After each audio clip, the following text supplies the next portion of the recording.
Clerk will take the roll.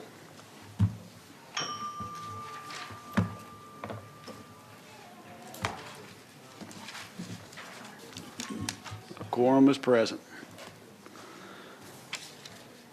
First items on the agenda would be some housekeeping matters. We have a request from the patrons to strike House Bills 331 and 687. So moved, Mr. Chairman. Is there Second. all in favor signify by recorded vote.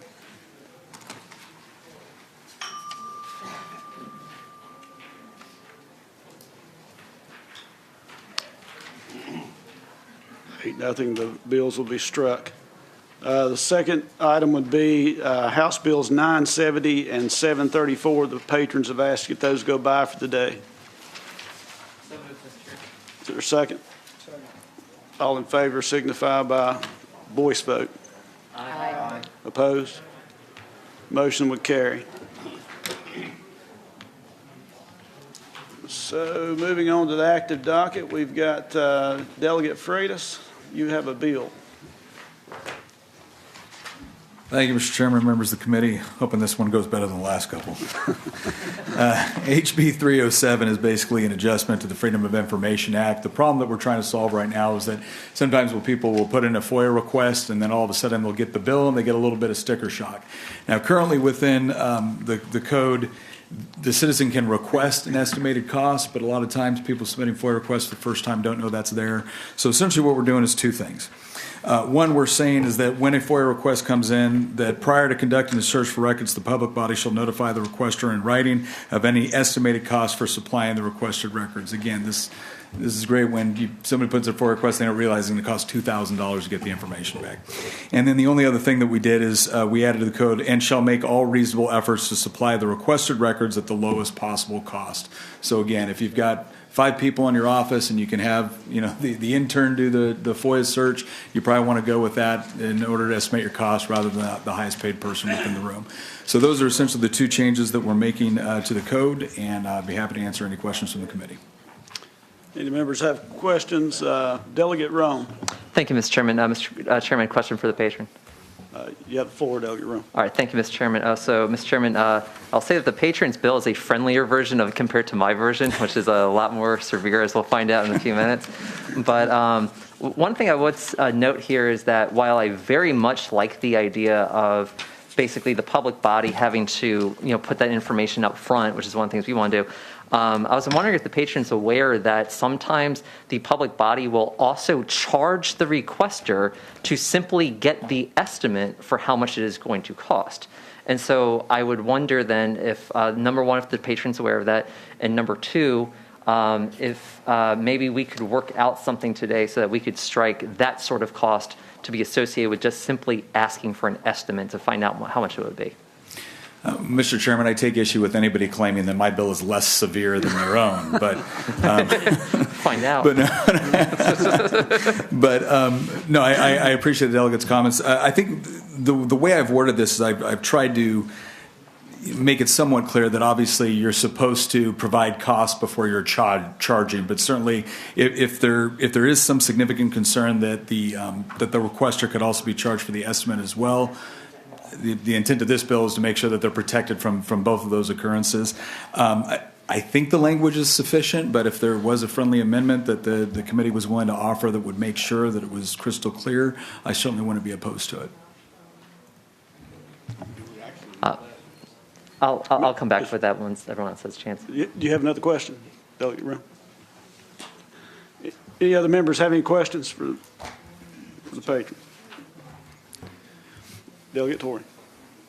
Yes, Mr. Chairman. I just wanted to make sure that is the case, that one is charged a fee in order to get an estimate on a request. Is that the actual case? I mean, if Delegate Rome knows of a specific case where that's taken place, I haven't encountered that. I don't know whether or not the law allows for it. Again, my intent was by putting in this language, trying to make it pretty clear that if I'm going to require you to give me an estimate before you can charge me, then you can't charge me for the estimate. I hope that's clear enough language, but again, I wouldn't be opposed to clarifying language. Delegate Coiner. Thank you, Mr. Chair.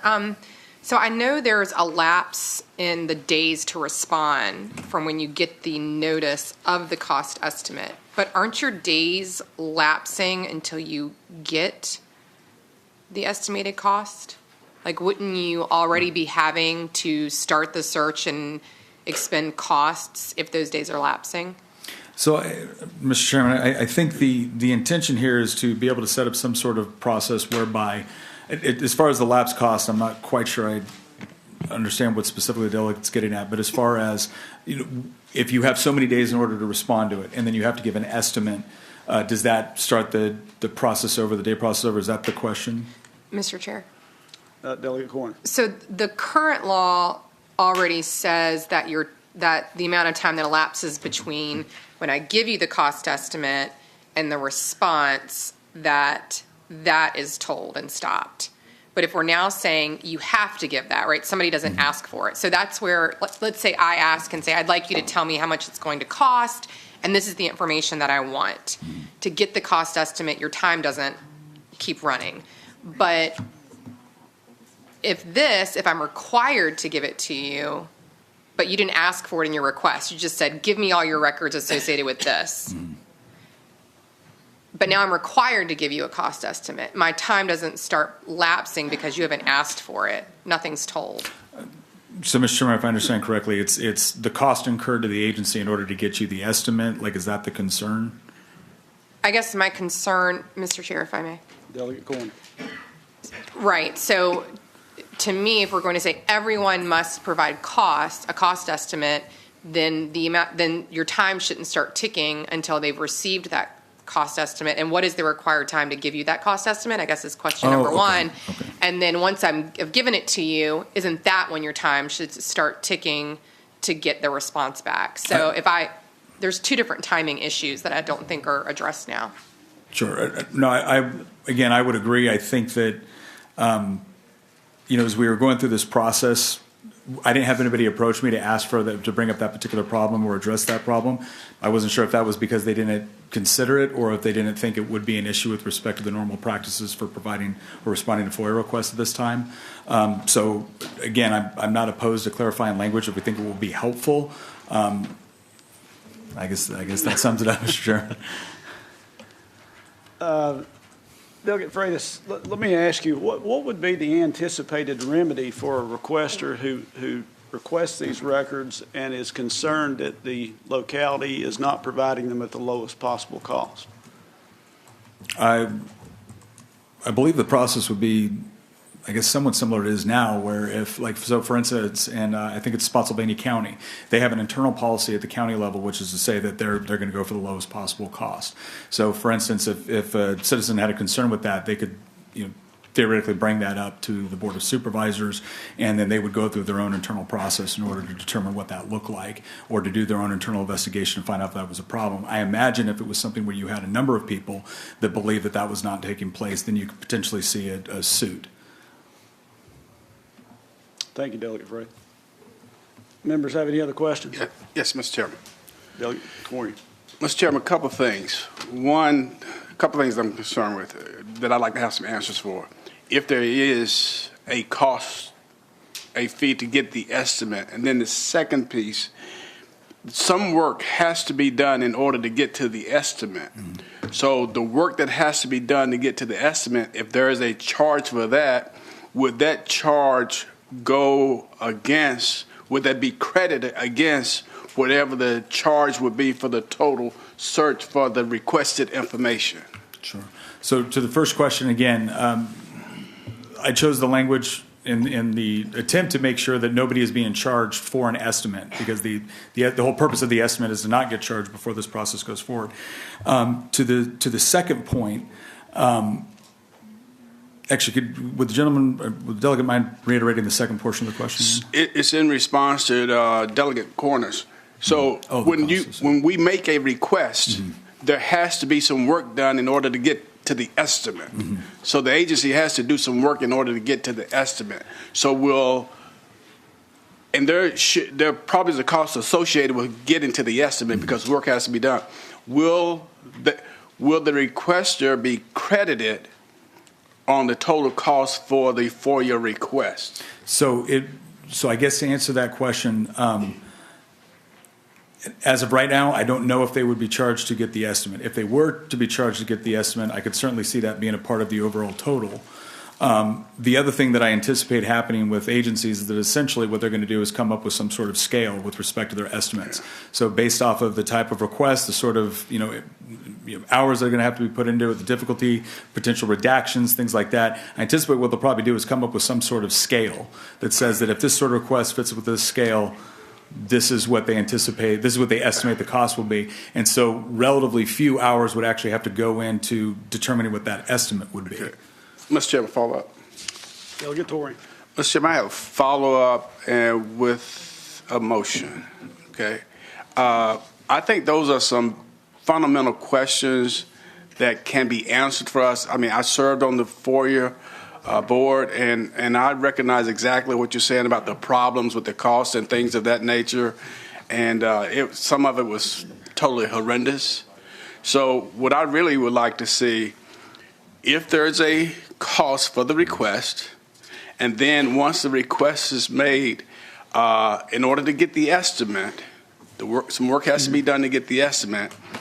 If there's a cost there, and then if there is a cost, and once the estimate has been determined, will the requester be credited towards the final cost?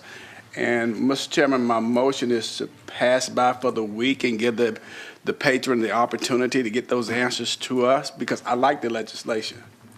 But I think there are just some couple of questions that I would like to have answered. I understand. Is there a second to the motion? Second. All in favor signify by saying aye. Aye. Opposed, like sign. Motion would carry. It'll be passed by for the week. Delegate Freitas will look forward next week maybe to seeing some changes to the bill. Mr. Chairman, if Delegate Torrey even kind of likes my bill, I'd be happy to put in the additional work to bring it all the way. Thank you, Mr. Chairman. Thank you, Delegate Freitas. Why don't we take up, let's see, patrons. Delegate March, I see you have made it to our meeting. Welcome. Thank you, Mr. Chairman. Good afternoon, ladies and gentlemen. House Bill 150 addresses the need for any local public body to publish approved minutes for public viewing within 7 working days.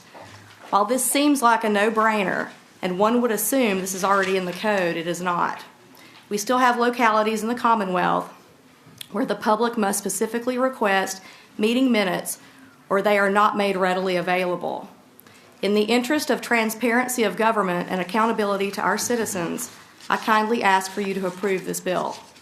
Thank you. Thank you, Delegate March. Did you have amendments to this as well? Does the clerk have copies of those? Yes, so you want me to go through that? Well, ask the clerk to publish the minutes, or the amendments to the... Mr. Chairman, the amendment for this bill is on line 17. After the word "after," strike the remainder of line 17 and through "a meeting" on line 18 and insert "final approval of the minutes." Entertain a motion to adopt the amendments. So moved. Is there a second? All in favor? Aye. Opposed? Delegate March. So I ask for this committee to pass this bill. Thank you. Is there any questions of the patron by any of the members? Have you taken action on the amendment? Did we not take action? Mr. Chairman? We did adopt them, Yep. yeah. Okay. So any questions of the patron by any of the members? Hearing none. Is there anybody here to speak in support of the bill?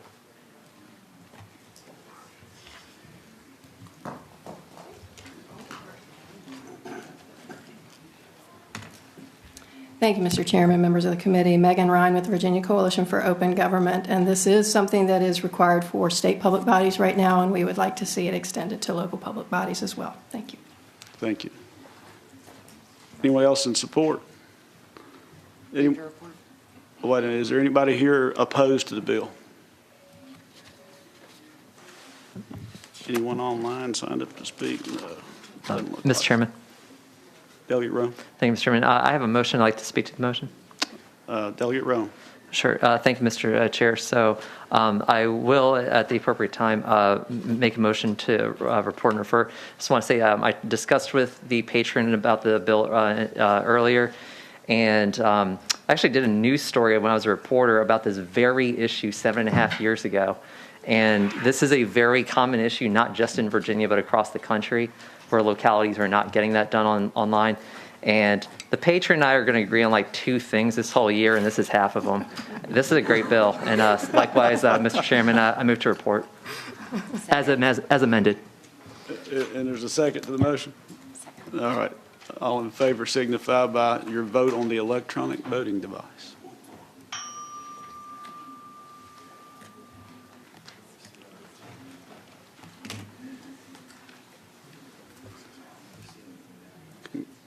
Clerk will close the roll. Congratulations, Delegate March. Your bill passes 8-0. Thank you. You will not need to be in full committee, by the way, as well. Thank you. Thank you. Let's see.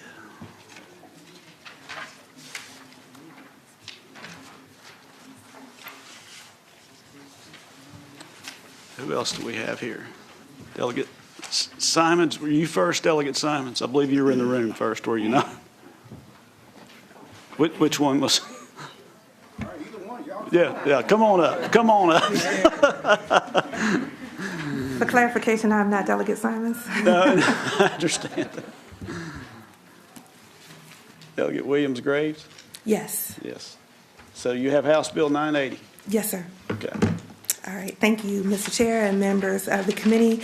House Bill 980, the Virginia Freedom of Information Act exclusions to application of the chapter. In summary, the Virginia Freedom of Information Act exclusions as email addresses and information that were made in confidence to the local governing body with respect to complainants in local investigations are exempt from disclosure under the Virginia Freedom of Information Act. The bill expands the applicability of the exemption to zoning enforcement complaints for all such complaints, not just individual enforcement complaints. The bill also adds local public health and safety nuisance and waste and recycling complaints to the list of complaints whose personal information is exempt from the disclosure. And if I could elaborate a little more, Mr. Chair? Yes, Delegate Green. Thank you. The FOIA Act does not ensure complainant anonymity when individuals file complaints regarding code violations on private property, and the complainant is the person making the complaint. The authority to withhold complainant names, street addresses, and telephone numbers currently exists only for building, fire, and zoning complaints. Protection does not exist for complainant email addresses or for any complainant information regarding personal, I would add, complainant information regarding nuisance-related city code violations, i.e. overgrown grass and weeds, accumulation of trash and junk, and inoperable vehicles. Virginia Section 2.2-3705.3 has exclusions of the following. For a FOIA exclusion, the name, address, and telephone numbers of complainants furnished in confidence with respect to an investigation of individual zoning enforcement complaints or complainants relating to uniform statewide building codes or statewide fire prevention codes made to a local governing body. This bill is asked to be the City of Virginia Beach specifically asked me to carry this bill, and this is a bill that I personally can relate to as sitting 10 years on City Council. In Virginia Beach, the Department of Housing and Neighborhood Preservation and many other localities, they enforce numerous city code sections related to the maintenance of private property. The FOIA does not address these types of private property city code violations in its current exclusions. This allows individuals to request and obtain complainant names, addresses, and contact information for such violations, which could create the potential for repercussions, targeting, and retaliation against complainants. The recommended action is to request an amendment to the FOIA so that the above quoted exclusion will include city code enforcement complaints regarding private property that are not currently included in the scope of the exclusion, and to protect all email addresses. The problem, the opportunity, or the solution, whichever you choose. Releasing complainant information could lead to retaliation. Someone could be harmed simply for lodging a complaint with the city regarding the condition of their neighbor's property. There are options. The first option is to do nothing, which doesn't solve the problem. The second option is that cities and other localities can opt to not collect any contact information from citizens when making these types of complaints. This is problematic because it is not possible to completely eliminate their contact information throughout entire city systems. And it also eliminates the city's ability to provide responses to complaints and other citizens and provide timely updates as well on matters that they're working on. And option number three, if we go back to option number one and do nothing, residents, knowing that their information can be released to the public, will stop reporting issues. And I can tell you several different times until this piece of legislation came before me, I have said to several people, if you've got a problem, if it's tall weeds and grass, if it's this or that, if it's nuisance, call the city, make a complaint. And people will say, well, I don't want my neighbor to think that I'm snitching on them. And I would say, don't worry about it. It's fine. I had no idea that the neighbor or anybody else could actually get the complainant information and then, if they chose to, retaliate against them. Number 4 would be to request an amendment to the FOIA that would include all city code enforcement complaints regarding private property that are not currently included in the scope of the inclusion, and also to protect email addresses. So in conclusion, the FOIA Act currently allows localities to withhold information if it is regarding building, fire, or zoning violations on private property. The code does not currently allow for email addresses to be withheld in these instances, and additionally, there is no FOIA exemption that allows localities to withhold any personal identifying information for complaints of a nuisance-related matter and city code violations. The intent of this bill is not to continue to withhold information, but the intent of this bill is to protect the privacy of citizens as well as keeping them in the loop. Just like we cannot, as a city, put a police officer on every corner, we cannot put a city official on every corner either. So we really need and count on local resident participation in matters like this. Thank you for your time and your attention. There is no fiscal impact to the state on this matter, and in the interest of being consistent, I would ask that you will report this bill. Thank you, Delegate Williams-Graves. Members have any questions for the patron? Delegate Brewer. Thank you, Mr. Chair. A question for the patron. Yes, ma'am. I'm intrigued by the bill, actually.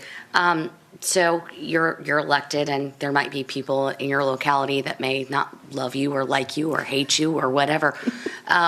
Have you thought about how this might apply to stacking up a complaint system in localities, and how would you address that?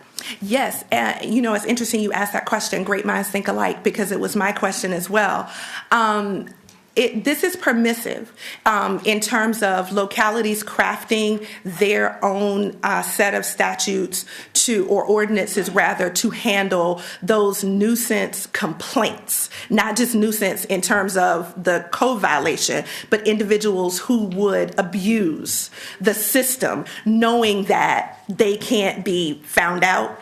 Yeah, this allows the city to do that, or the locality rather, to do that. thank the delegate. Thank you. Thank you. Delegate Torrey. You pass, okay. Members have any other questions? Anyone here in support of the bill? You've got some friends, it looks like. Good afternoon, Chairman, members of the committee. My name is Deborah Bryan, and I'm the Legislative Affairs Liaison for Virginia Beach. We are, of course, in support of this bill, and we thank Delegate Williams-Graves for carrying it for us. She's covered everything, but I just wanted to add a little bit of a statistic. 80% of the approximate 31,000 code violations that are cited annually by our Department of Housing Code Enforcement Division are city code violations that currently don't fall under the current FOIA exemption. Citizens have reported to us being harassed and retaliated against by their neighbors because the city was compelled to release the information. And then other citizens simply choose not to report violations and potential safety hazards for fear of retribution. Again, this is permissive, which means the city, if there is a problem, we can disclose the names. It's just that we don't have to. And right now there is no mechanism. We must give out the name, address, phone number, any information that we have. Thank you, and I hope you will support this bill. Thank you. Hi, Michelle Gowdy with the Virginia Municipal League. I'm also speaking for the Virginia Association of Counties, and we both support the bill for all the reasons you've heard. Thank you. Thank you. Anyone opposed to the bill? Surprise. Surprise, yes.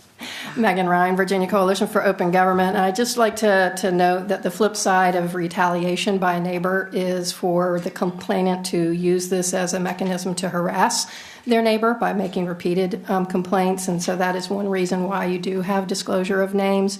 If the problem is retaliation, we feel that the proper mechanism is to punish the retaliation rather than to keep the information itself off limits. And finally, if you do want to encourage neighbors to private individuals to make these complaints, I think the localities have options like setting up anonymous tip lines that the city or town can then follow up on. Thanks. Thank you, Ms. Ryan.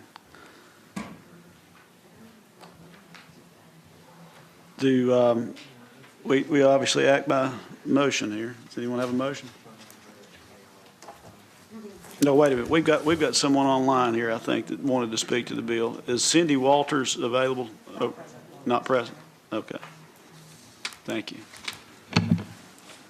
So entertain a motion. Delegate Williams-Graves, would you like the last word? You very authoritative in your presentation here today. I can't imagine what else you could say. There is nothing else I could say except to ask you all to report. Motion to report by Delegate Torrey. Is there a second? Second. All in favor signify by your vote.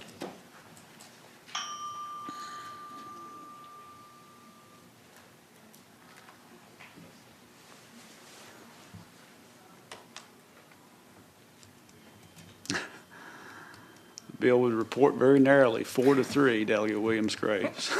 You will need to be at full committee. I'll take it any way I can get it. Thank you. Mr. Chairman? Yes, Delegate Torrey. Mr. Chairman, I would say to the patron, when you come before the full committee, please give us just a little bit more succinctly on your argument for this. I think it's helpful for people to be able to have the freedom to make their reports without harassments, and just making that argument for me would be very helpful. Thank you. Delegate Bennett Parker. You have House Bill 444. Thank you, Mr. Chairman, members of the committee. House Bill 444 is a recommendation of the FOIA Council with some technical amendments incorporated. It is a consensus bill of a number of stakeholder groups, and it has bipartisan support. Current law does not allow any public body to hold an all-virtual meeting outside of an emergency. This bill creates a new framework for public bodies, including local, regional, and state advisory bodies comprised of volunteers, to hold a limited number of electronic meetings outside of an emergency. There has been a dramatic increase in participation in government meetings during the pandemic as a result of electronic meetings, and we should want this level of engagement to continue.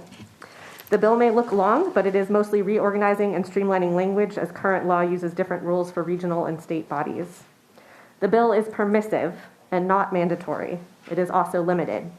Before a body holds any virtual meeting, it must adopt a policy by recorded vote that includes the number of times all virtual meetings can be held, which cannot be greater than 2 or 25% of the meetings held per year. Any public body that creates a committee or subcommittee may also adopt a policy on behalf of that entity. There are a number of guardrails in place to protect public access, including noticing requirements, a requirement that the body must recess if the transmission fails, and that the public is afforded the opportunity to comment when that comment is customarily received, among others. A majority of other states allowed public bodies to meet electronically outside of an emergency, even before the pandemic. Among other groups, this bill is supported by the Virginia Coalition for Open Government, the Virginia Press Association, VML, and VACO. They all helped draft this proposal, and I believe they're here to speak to the bill. And you also have written comments in support from the Southside Planning District Commission, highlighting the importance of this bill to rural areas. Thank you, Mr. Chairman. I hope that the subcommittee will report the bill. Thank you, Delegate Bennett Parker. Members have any questions for the patron? Mr. Chairman. Delegate Wampler. Thank you, Mr. Chairman. Question, so this does not apply to members of the General Assembly, correct? My understanding is it does not. We make our own rules. Okay. Thank you. Thank you, Mr. Chairman. Delegate Bennett Parker, I have one question. In reading through the text of the bill, I think the intent was obviously to limit the number of times that an individual could access a meeting via virtual participation. And just looking at it, and I don't have the bill up by line number, but under the second part, under 2.23708.3 sub B4, the last sentence in that suggests that the limitation would be that the member may not use remote participation due to personal matters more than 2 meetings per calendar year or 25% of the meetings held per calendar year. Is that the intention? So, Mr. Chairman, that is a current existing section of code that relates to the ability of members to participate when there is a when there is an in-person meeting happening. Members may participate electronically according to certain provisions. And so that code section already exists. It's just been moved around in this bill. Okay. There is no limitation, though, in terms of if someone qualifies under 1, 2, or 3, there would be no limitation on the number of times they could participate. That is correct, but again, that's existing law. Understand. Okay. Thank you for that. Is there any one here to speak for the bill?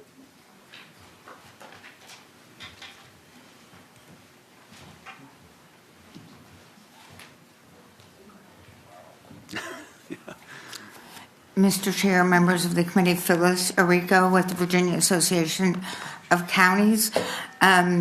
Someone should record this day because this group of stakeholders is usually on opposing sides of these type of bills, but we work together. We worked really hard.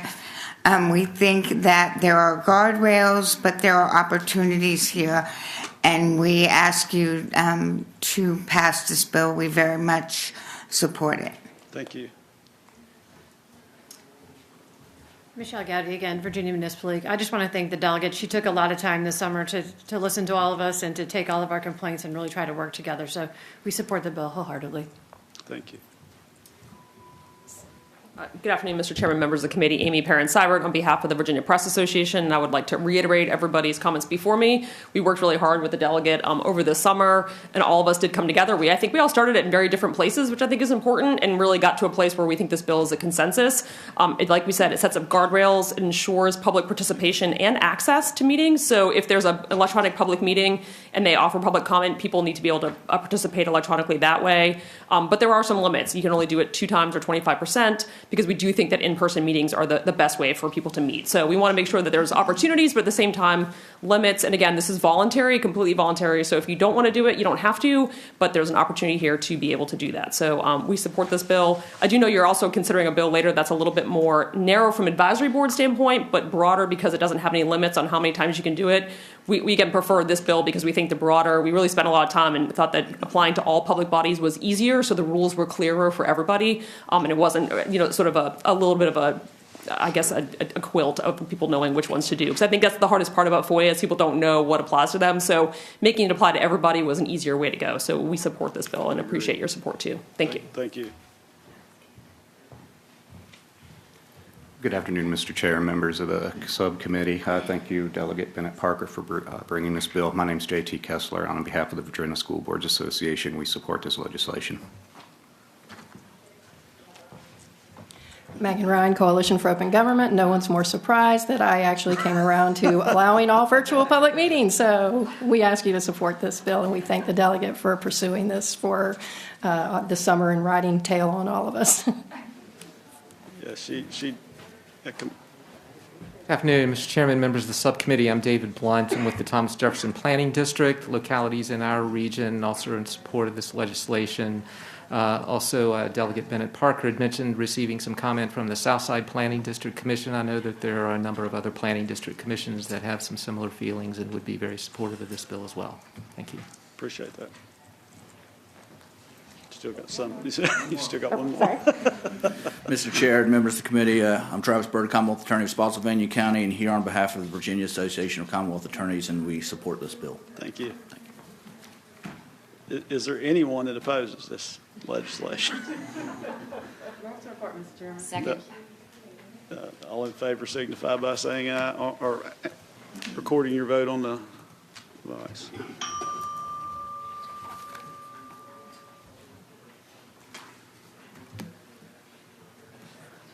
Delegate Bennett Parker, your bill passes 8-0. Thank you, Mr. Chairman, members of the committee. Thank you for your hard work on this. So, Delegate Goditis, let's take your bill up since it's related to. Thank you, Mr. Chairman. Mr. Chairman, while I and my localities completely support Delegate Bennett Parker's bill about requiring in-person meetings for voting bodies, there is a whole other group of people. There are the advisory committees, the commissions, such as art commissions, traffic commissions. We have a tree commission in Leesburg. And I'm sure you're all aware that it is more and more difficult in this day and age to get people to commit their time to working on committees and commissions of any sort, much less these kinds that work to advise and not vote. So, Mr. Chairman, my locality has actually asked me to bring a bill specific to those commissions and committees, the advisory commissions and committees. Under current state law, they have to have an in-person quorum before they can proceed in discussing business. And during the last 6 months of 2021 in Leesburg, 4 advisory commissions had to be canceled due to a lack of a quorum because people were not wanting to be in person. And let's face it, it's much easier to do this virtually for many, many, many people. This bill allows these non-adjudicatory commissions to meet virtually as long as the public has a way to witness and comment at these meetings. I do have members of the Leesburg Town Council, I believe, here to speak. And we urge the committee to support people's participation and to support localities being able to get people to participate in these committees. Thank you, Mr. Chairman. Thank you, Delegate Goditis. Members have any questions for Delegate Goditis? Mr. Chair. Delegate Torrey. The question that I have, if they are allowed to meet virtually, will they also be required to have a quorum? I believe so, yes. They would have to have a virtual quorum and, again, a way for the public to listen in and participate and comment.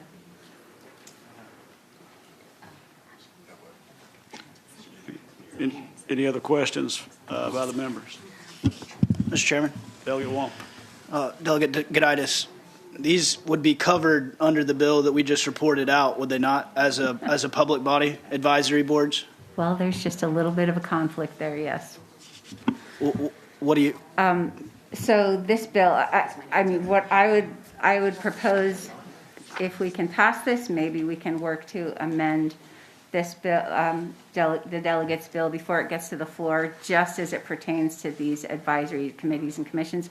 I know there was a comment from a member of the public that they felt that it would be confusing to have different levels of virtual and public. I like to think that people can figure that out, that localities can really figure out which are advisory, which are adjudicatory, and schedule them appropriately. Thank you, Delegate. Any other questions from the members?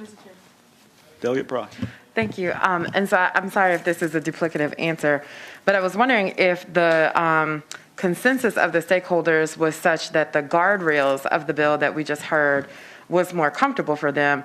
Are you saying that you could potentially add the advisory committees that you're going after to the consensus bill so that they would be covered under the same regulations but have the same capacity?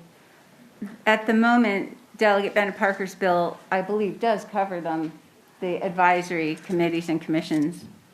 Okay, so Mr. Chairman, I have a different question. Delegate Price. So, Delegate Goditis, Mr. Chair, I guess I'm just trying to see, it doesn't sound like, I'm not sure that I'm identifying a direct conflict, but I'm also not able to see how they align. And I know that it's not your job to explain how your bill does things outside of your bill, but that would just be helpful for me if either you or council could help us see how could they go along together without causing too much confusion. I can tackle it unless council would prefer to do it. Mr. Chairman and Delegate Price, to your question, the way that this bill is currently written, and then looking at Delegate Bennett Parker's bill as well, local public bodies in this advisory capacity, of course, would be covered under Delegate Bennett Parker's bill as well. And there is not so much a conflict as it might cause confusion for the same type of public body to be covered under two separate provisions in FOIA. If both of these provisions were to exist together, you might want to add language to this bill that says something like notwithstanding any other provision of law in this chapter, so that it is more clear that we are pulling out these advisory local public bodies from any other electronic meetings provisions in FOIA. Does that answer your question? Mr. Chair, quick comment. Delegate Wall.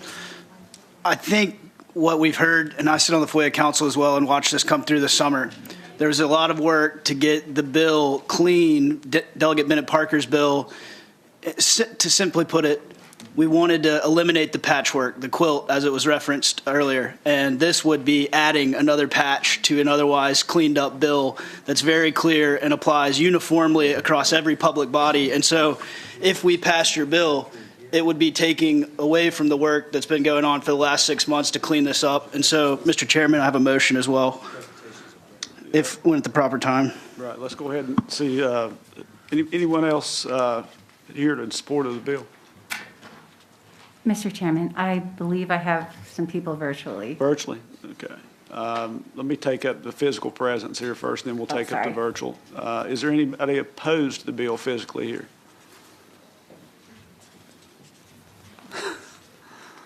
Getting your steps in today. And I'm not done.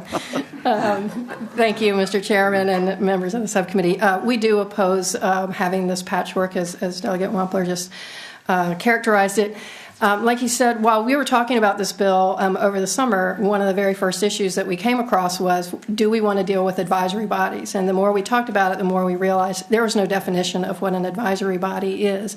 And one of the things I realized and didn't know was that some localities, one of the ones that we were speaking with, doesn't use committees, they use advisory bodies. And so there's a whole lot of room for mischief for mischaracterizing entities that could be considered an advisory body and thus take advantage of this section. This section does not limit the number of times that an all-virtual meeting can be held, and that's one of the features of the other bill, and we feel like that should apply to all public bodies, and we're not sure why advisory bodies should be peeled off from that. And there are some safeguards in this bill, but there are many that do not exist that exist already for the other public bodies. And so we would ask that you still give this strong support to Delegate Bennett Parker's bill and reject this one. So let's reach out. Who do we have online? That's Miss, and I don't want to mispronounce this, Miss Suratin? Is that correct? That's you. Oh, okay. Betsy Arnett. Oh, okay, Arnett, Betsy Arnett. Miss Arnett, welcome. Thank you. My name is Betsy Arnett. I am the Public Information Officer for the town of Leesburg, and I would like to start by thanking the committee, Chair Campbell, and members of the subcommittee for allowing me to speak, as well as thanking Delegate Goditis for submitting this bill at our request. The rapid adoption of technology for virtual meetings was something that came out of the pandemic that was really good. And unfortunately, now that the emergency declaration is over, our advisory commissions are back to, member being able to attend a meeting electronically only twice. And we always have to have a quorum physically present. And given the ongoing state of the pandemic, frequently our advisory commission members are not willing to come to a meeting because, they are concerned either they have the sniffles or a family member does, or they don't want to subject themselves to potentially being exposed. In addition, we've had issues with winter weather preventing folks from coming or childcare issues. And we just feel that this bill would allow our advisory commission members who are community volunteers to more fully participate in local government, as well as allow members of the public to participate in these meetings as well. If they're virtual, they can join them virtually. They don't have to travel to town hall. They may be experiencing the exact same issues that that the commission members have with transmissibility of colds and influenza, childcare issues, transportation issues. And again, I want to emphasize that we're not asking for this to be applied to any adjudicatory bodies, but only those bodies that provide advice to the council. So, thank you. Thank you, Ms. Arnett, for your testimony. Delegate Goditis, you have the last word. Thank you, Mr. Chairman. Mr. Chairman, I would just like to make 2 points. One is that I would actually trust the localities to decide who's adjudicatory and who's advisory. I think that they're capable of doing that. Secondly, I would be fine with the amendment that council, I won't say proposed, but mentioned. Okay. Mr. Chairman. Let me say first of all, because I want to explain my position on this also. In my prior life, I served as a mayor, and for a long time, for about 12 years. And part of my job was to constitute the multitude of committees that the town had. And so I had to find individuals to serve on those committees, and I know how difficult that can be. And the pandemic certainly has caused even more trouble in that regard. But let me say this too also. Those committees and those advisory boards prototypically are dealing with subject matter that they have specific expertise in. And the local governing body is reliant to a great degree upon those individuals, upon the determinations by those bodies as well. So I think it's very important that those bodies conduct their business in the open and with as much access as possible by the public, because quite frankly, by the time the issue gets to the local governing body, it's sort of been meted out. Those recommendations very often are followed. Having said that, I can't see, despite the fact I know it's hard to get people to serve, I can't see the propriety in excluding these bodies just solely on that basis. But I appreciate your hard work on this. Thank you, Mr. Chairman. Delegate Wampler, Mr. Chairman, I move that we gently lay this bill on the table. is there a second? Mr. Chair, I have my request to speak button on, but I just want to let the chairman know that Delegate Corner has left, and I'll be sitting in for her and voting on this bill and the remainder of the docket. Good to have you here, Uber Chair. So we have a motion and a second. All in favor of laying the bill on the table, signify so on the voting device.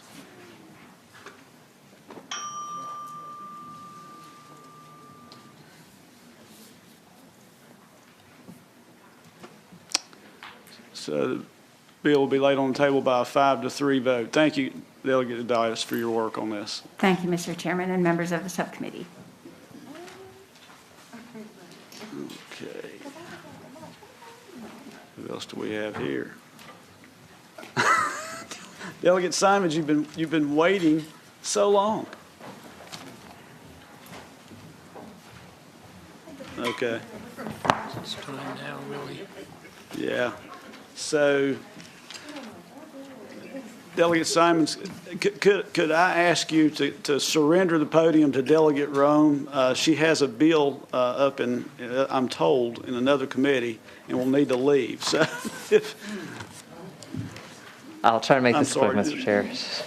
Okay, Delegate Rome, you have House Bill 599, is that correct? Yes, Mr. Chair. So thank you, Mr. Chairman, and to the members of the subcommittee. So HB 599, this deals with FOIA fees. So this would make information more accessible to the public by capping hourly fees for FOIA requests at either $33 per hour or the salary of the lowest paid individual capable of fulfilling the FOIA request, whichever is less, while also providing a means for public bodies to petition the court to charge more if no one can fulfill the request for that amount.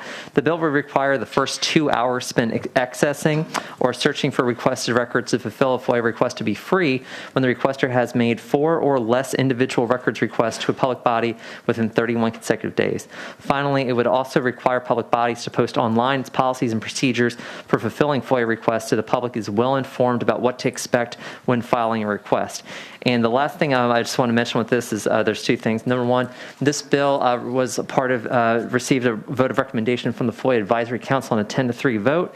And number two is my constituent, Stephanie Miner. I'm not sure if she's joining us right now.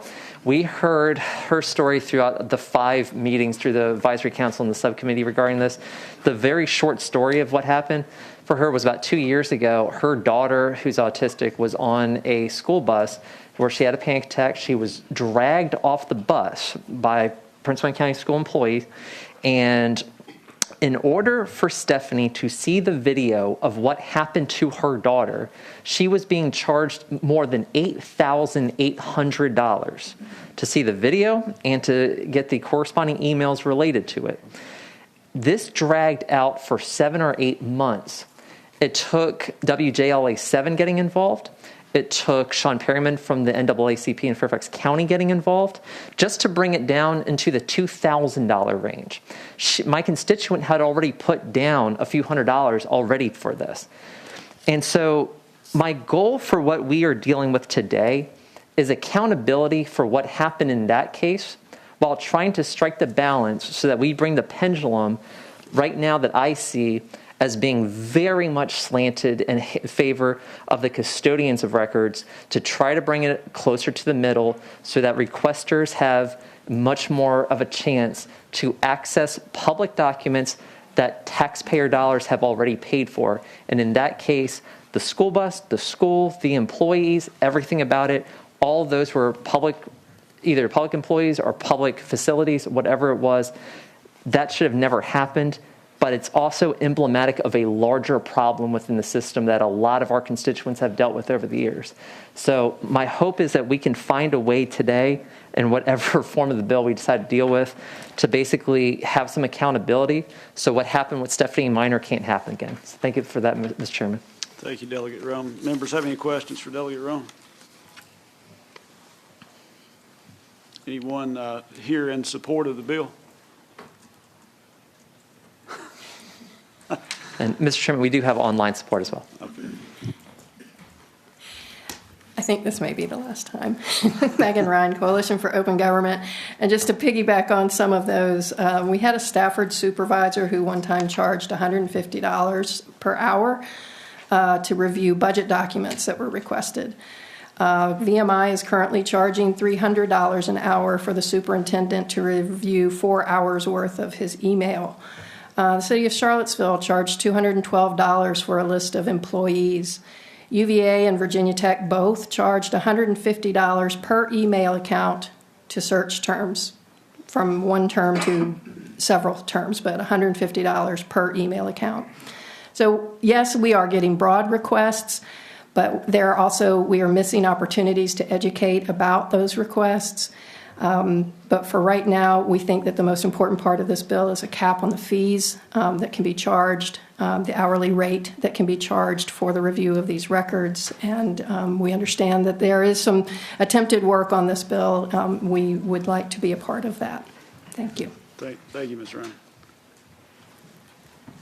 Mr. Chairman, Catherine Ford with the Virginia Press Association. We support this bill for all the reasons you've heard. We believe it's important that we do something to lower these fees this session, so we hope you'll support the bill. Thank you. Thank you. Anyone else in support of the bill? Anyone opposed to the bill?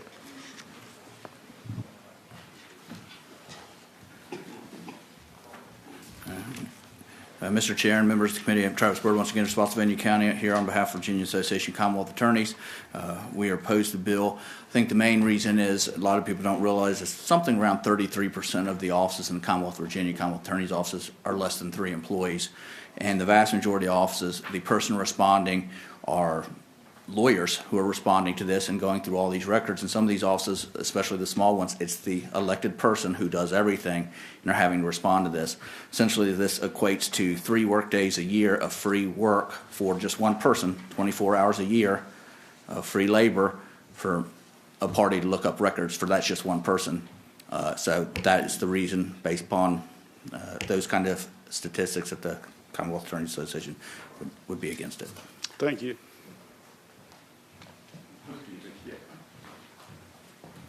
Good afternoon, members of the subcommittee. J.T. Kessler on behalf of the Virginia School Boards Association.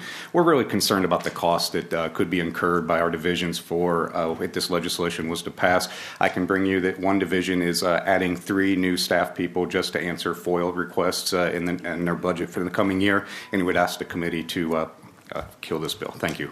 Thank you.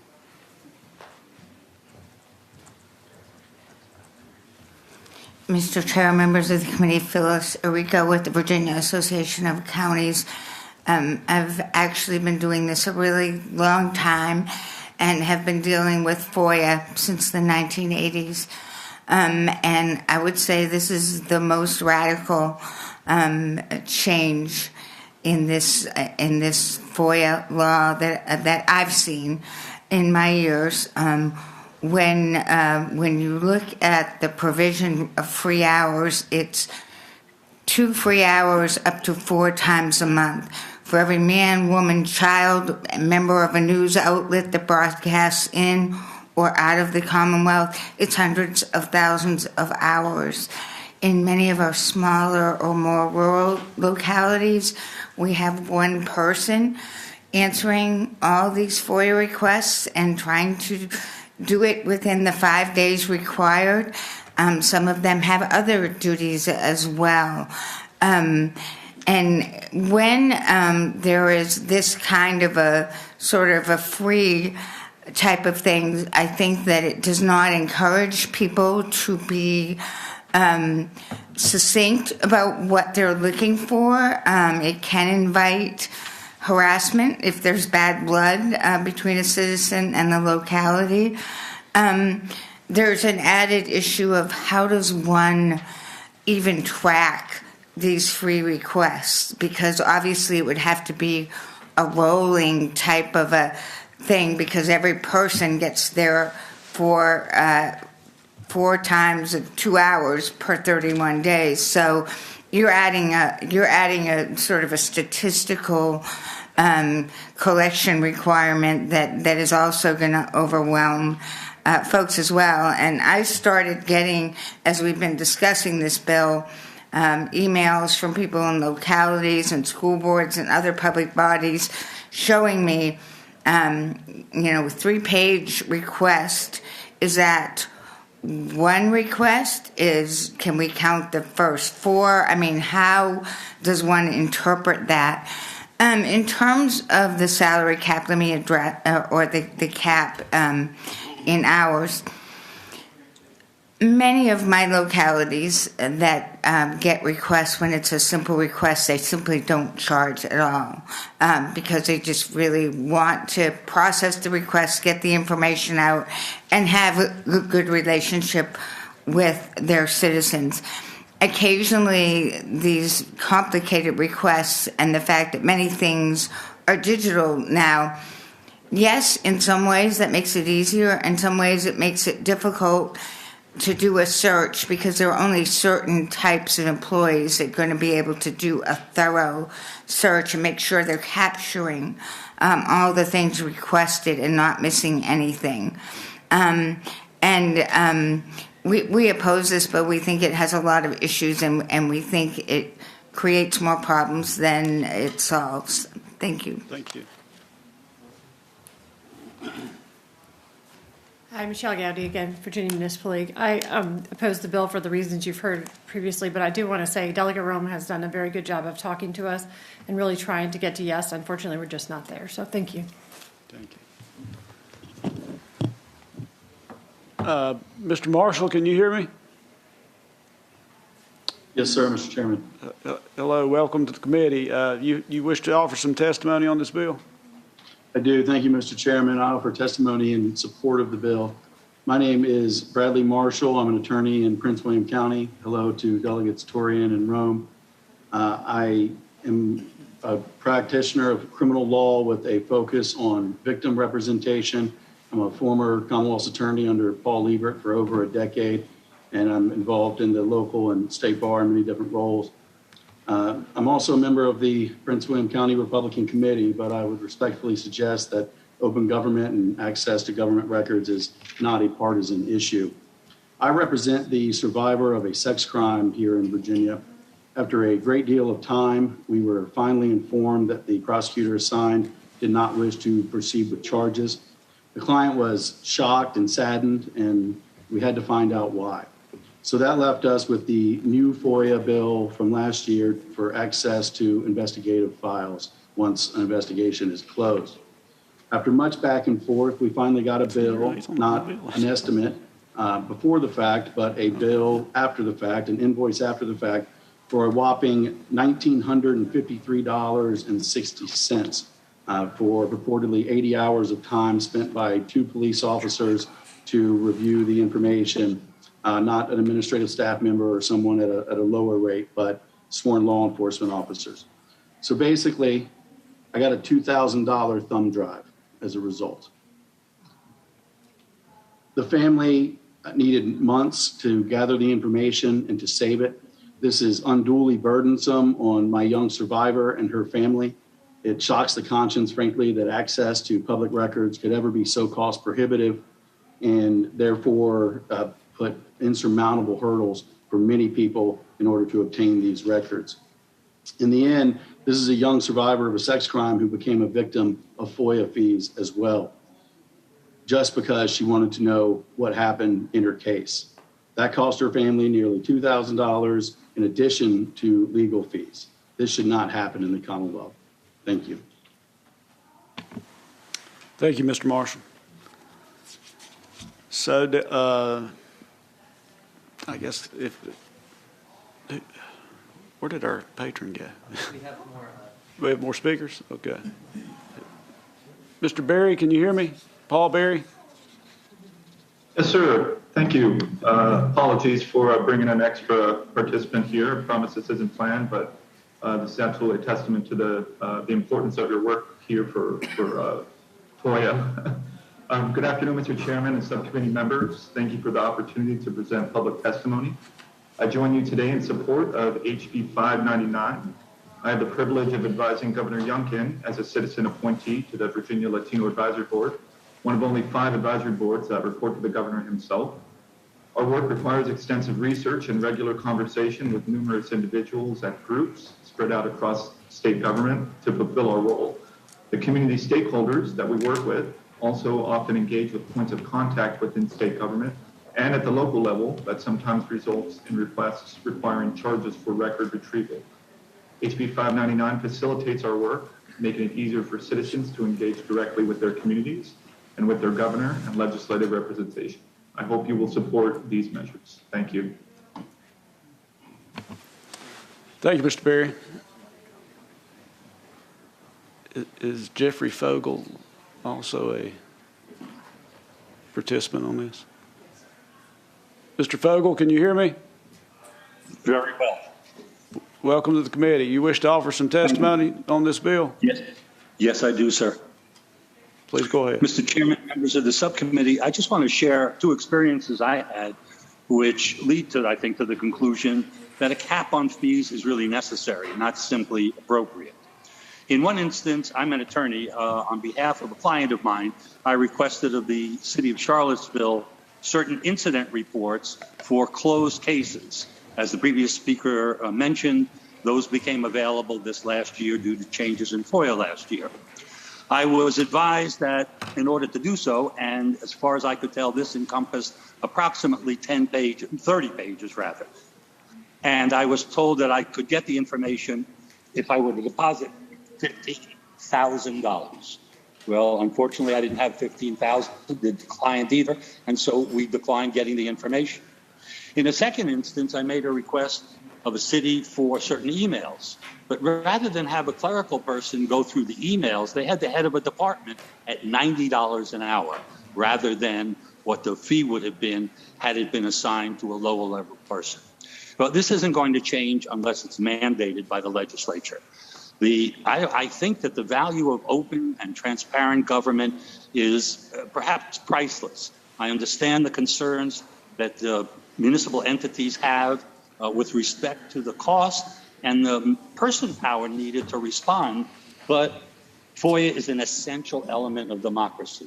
I would frankly go further than the sponsor in limiting fees. I would adopt a section like there is in the federal FOIA, which provides that if the request is to provide general information for the public, it should be waived completely.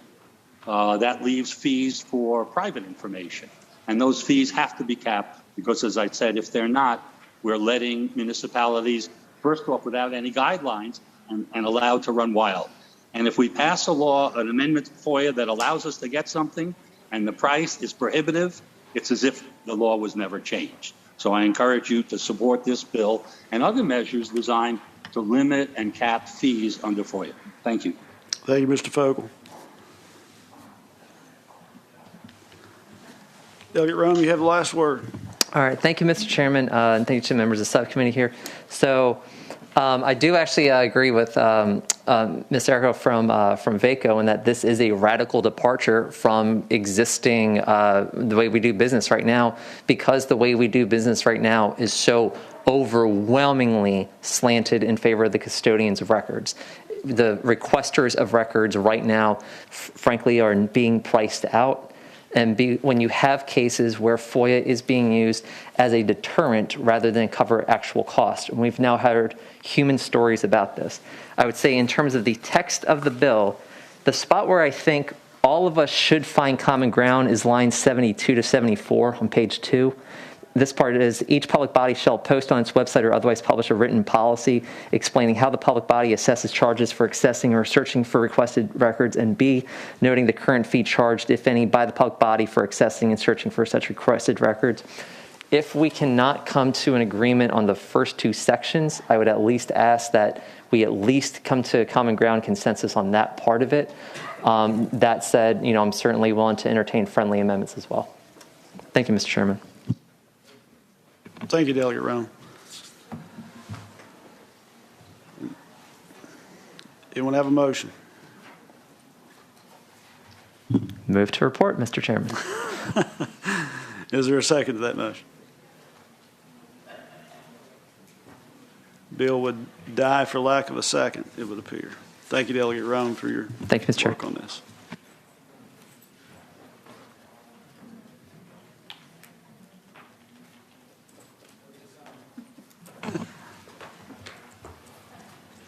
You have House Bill 216? Yes, Mr. Chairman, thank you. Speaking to the bill. You have the floor. HB 216 seeks to amend the Conflict of Interest Act for state and local government to exempt from the definition of a gift tickets or registration or admission fees to an event that are provided by an agency to its own officers when performing official duties related to their public service. This bill was brought to me by the City of Newport News after they received an opinion from COIA and the Ethics Advisory Council that gifts reporting requirements would apply to City Council members if they received event tickets from the city. They would even need to report tickets to the city's own State of the City Luncheon, an event that they were actually hosting. Many locally elected officials and employees participate in numerous functions and conferences each year. Their presence and participation in these events is part and parcel to their role as public servants. The amendment proposed in HB 216 will allow public agencies to provide opportunities for elected officials to attend public events and bring clarity to the existing statute. And I'm happy to provide more information if it is needed.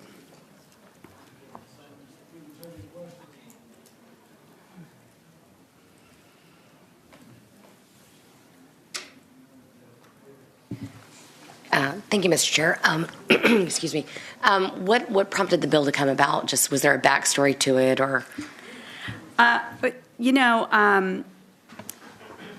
There was a question posed by members, I believe, of elected officials in Newport News, and they were advised that they did need to disclose tickets to events that they were attending as part of their duties in the City of Newport News. We've started to have these State of the City luncheons that are widely attended and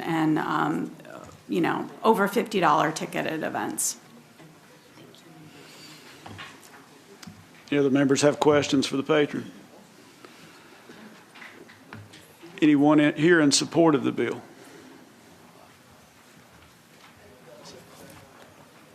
Michelle Gowdy, VML. I apologize to the delegate, but it actually was the City of Hampton that asked the question, so I just wanted to clarify that. It's okay, no worries. But Newport News and Hampton both had asked for the bill, and so we're grateful to the delegate, and we support the bill. Thank you. Hi, I'm Jerry Wilson with the City of Newport News, and we did ask for this bill. It's part of our city's legislative priorities package. We were actually kind of surprised that the COIA opinion told us that we couldn't provide things for our own city council, and it created, as you can imagine, a massive confusion. So what would be included in that? What wouldn't be included? Is it our own State of the City? Is it one of our council members participating in a VML? So it just sort of has created a massive confusion, and we think that this amendment will help that and help them all be able to participate in all of the things that they need to do to be really effective on city council. Thank you. So I'd ask you to support the bill. Thank you. Good afternoon, Ed Reed, Two Capitals Consulting on behalf of the City of Hampton. We also support the bill for the reasons that have been outlined here today. Thank you. Thank you. Phyllis Arico with the Virginia Association of Counties again. And I would say it's a statewide problem. It's something that inherently you wouldn't think would have to be reported, but it's an issue all around the Commonwealth. So we support this bill. Mr. Chairman, Stuart Petto, Director of the State Ethics Council. I guess we're the ones that were responsible for the genesis of this. But the legislation you see was actually formally endorsed and voted and approved upon by the Ethics Council. It is a formal recommendation of the Council. Thank you. Anyone here opposed to the bill? Move to report, Mr. Chairman. Second. Motion is second. All in favor signify by your vote on the machine.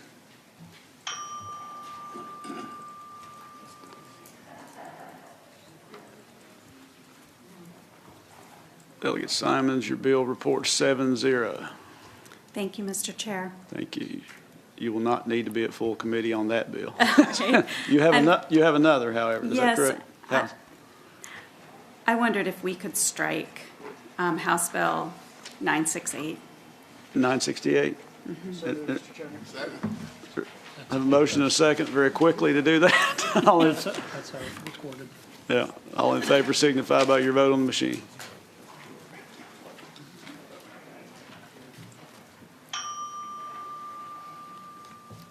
Vote 7-0. Bill will be stricken. Thank you, Delegate Simons. Thank you, committee. Delegate Lopez, you've been waiting incredibly patiently there. I believe so.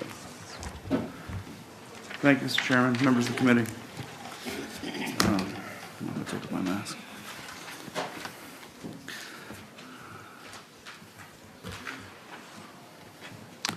Delegate Lopez. Thank you, Mr. Chairman. I'm sorry. This appears to be a long bill, but it does a very small thing, but an important thing. It finally removes illegal alien from the Virginia Code.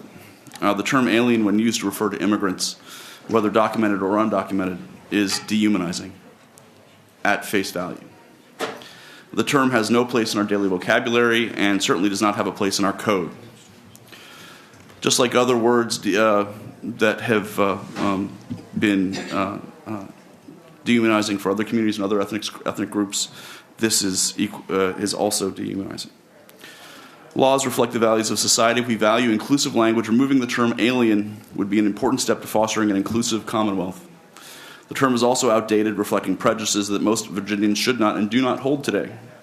The former chair of the Congressional Hispanic Caucus, Joaquin Castro, has said that the term alien is also is used as a dehumanizing slur and should be removed from the language in our statutes. This change might seem symbolic, but it's an important step to restore humanity after years of demonization. In recent years, the term illegal alien has been used as a slur towards immigrant and Latino communities, and we legitimize that slur every day that it remains in our code. Even federal immigration agencies, recently as last year, have decided to discontinue the use of the language of alien and illegal alien due to its use as a slur. The term, so Latinos and immigrants have been a part of the project of American democracy from the very beginning. They've served in every major war that we've been involved in, and over 700,000 Latinos live in Virginia. They are our neighbors and our friends and our loved ones. They are not alien to anyone, nor are they illegal. At heart, we're a nation of immigrants, and we should not leave a slur in the Virginia State Code. There is no fiscal impact for this bill, and we have addressed all of the exemptions where we have to account for federal statutory language that has to remain in the code because of federal statutes. But as I said, I think this is a long bill, but it really does a very simple but important thing. And I hope it's the will of the committee, Mr. Chairman, to support the bill. Thank you, Delegate Lopez. Members have any questions? Delegate Coiner. Thank you, Mr. Chair. Just because I don't know, and as I was listening to you, maybe I missed it, is there anything in federal law that uses what term is used at the federal level, just so that if there are things we receive benefits of to help people in Virginia, that there isn't a conflict between? You may have said it, and I just didn't hear it. I'm sorry. Yeah, while you were looking it up, I mentioned it. But we on 5 separate instances, we've made exemptions for each of those federal statutory programs. So, for instance, there's a federal program in 24.2-404 and 24.2-427 regarding the systematic alien verification for entitlements program, the SAVE program. There's also 66-3.2, the United States Department of Justice State Criminal Alien Assistance Program.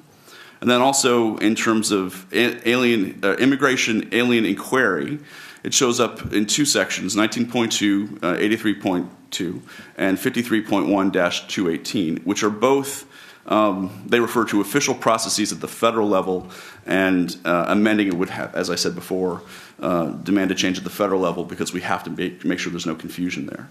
Most of the instances, interestingly, of the word alien in the code, Mr. Chairman, members of the committee, are in Title 38.2, but they don't specifically deal with the term illegal alien. They refer to alien insurers.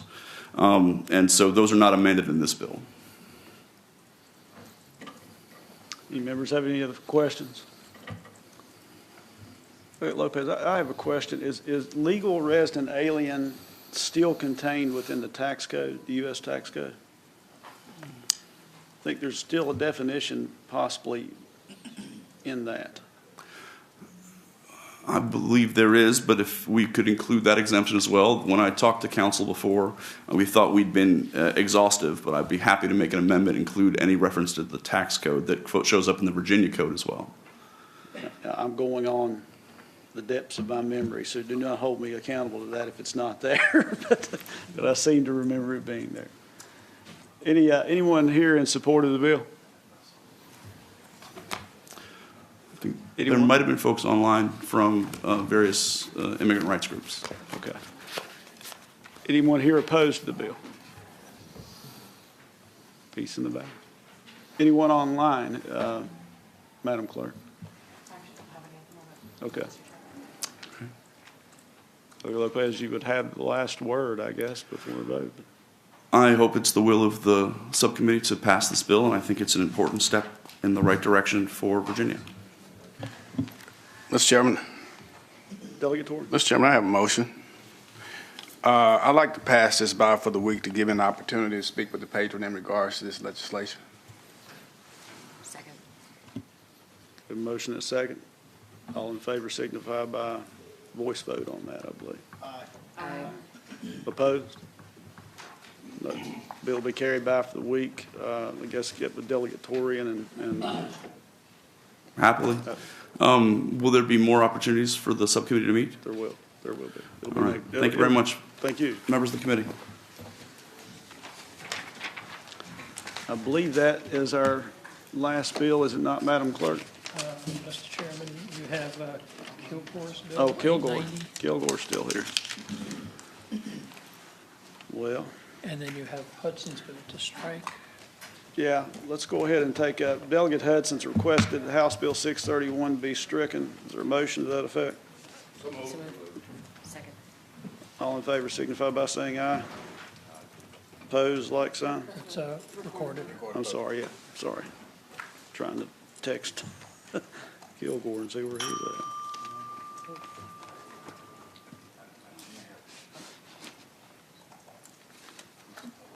Be stricken by 7-0 vote.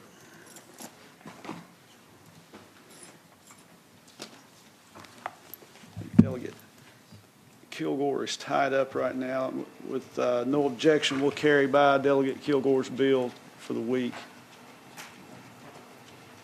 House Bill 890. Is there a motion to that? So moved. Is there a second? Second. All in favor? Aye. Opposed, like sign. Be carried by. Entertain a motion to adjourn. Move to adjourn. All in favor? Opposed? Committee will rise.